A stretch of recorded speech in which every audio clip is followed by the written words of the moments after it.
রাধে রাধে। শনির খারাপ প্রভাব থেকে বা কুদৃষ্টি থেকে বাঁচার উপায় আমি বলবো। অবশ্যই কোনো স্টোন বা ক্রিস্টালের কথা আমি বলবো না। একটা খুব সহজ উপায়, যিনি এই উপায়টা করবে বা যারা এই উপায়টা করবেন তাকে খুব বেশি এফর্ট দিতে হবে, বিশ্বাস নিয়ে এবং মনোযোগ সহকারে উপায়টা করতে হবে রোজ।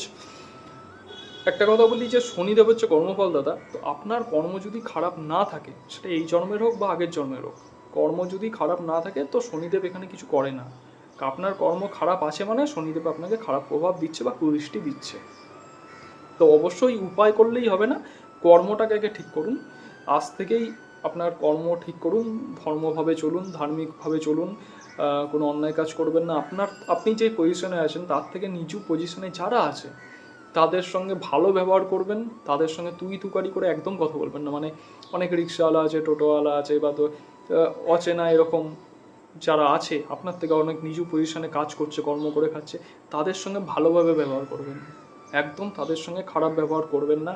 মানুষের সাহায্য করুন, হেল্প করুন, এবং পশু পাখিদের কষ্ট দেবেন না। পশু পাখিদের অকারণে অযথা মারবেন না। অনেকে আছে কুকুরকে মারেন, গরুকে মারেন, তো অযথা মারবেন না। দরকার হলে আপনার সামর্থ্য অনুযায়ী তাদেরকে প্রতিদিন কিছু খাবার দেবেন। রাম নাম জপ করতে হবে প্রতিদিন প্রতিদিন, যত খুশি, কোনো মানে লিমিট নেই। আপনার যখন সময় হবে অবশ্যই সকালে উঠে তো করবেন এবং রাতে ঘুমানো যাওয়ার আগে করবেন। তো মাঝখানে যতবার খুশি রাম রাম জপ করবেন, আর হনুমান চালিসা পাঠ করবেন।